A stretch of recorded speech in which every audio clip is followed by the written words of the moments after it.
রংপুর আসার পরে যে আমাকে এতটা ভোগান্তিতে পড়তে হবে সেটা কিন্তু আমি একবারের জন্য চিন্তা করিনি। আর এই ভোগান্তিটা কেন হয়েছে জানেন? সামনেই কিন্তু দেখতে পাচ্ছেন পার্সেলের লোকটা।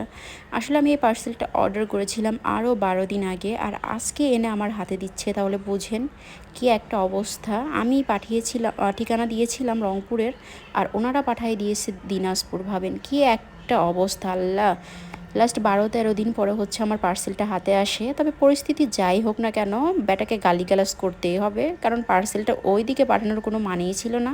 তো যাই হোক, আমি বললাম যে চুড়িগুলো বের করে দেখাতে, তো চুড়িগুলো আমাকে বের করে দেখাচ্ছে। অনেকে বলে যে অনলাইনে অর্ডার করে প্রতারিত হয়, বাট আমি সেম টু সেম প্রোডাক্ট পেয়েছি অল্প বাজেটের ভিতরে।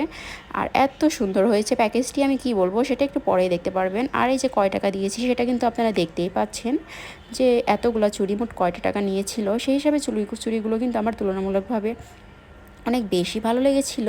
আর প্রচুর পরিমাণে বৃষ্টি হচ্ছিল, যে দাঁড়ানোর মতো কোনো ছিল না। যাই হোক, চুড়িগুলো হাতে নিয়ে এবার হচ্ছে বাসার দিকে আমি একটা দৌড় মারবো। আর এই পার্সেলওয়ালাও দেখেন একটা দৌড় মেরে চলে গেছে, আসলে এত পরিমাণে বৃষ্টি হচ্ছিল। যাই হোক, এবার হচ্ছে বাসায় এনে ভালো করে চেক দেওয়ার পালা।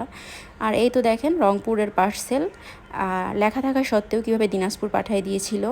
আর এখানে মোট 6 ডজন চুড়ি ছিল, আর সবগুলো কালার আমি কাস্টমাইজ করে দিয়েছিলাম।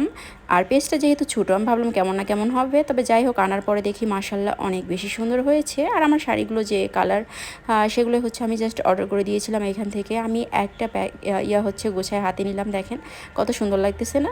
দেখে বোঝাই যাবে না, কিন্তু একদম অল্প বাজেটে এতগুলা চুড়ি পেয়েছি। আর একটা চুড়ি আমাকে বেশি দিয়েছিল। যাই হোক, কোনো ব্যাপার না, আমি রেখে দিয়েছি, যদিও বা কাজে লাগবে না। সবাই ভালো থাকবেন।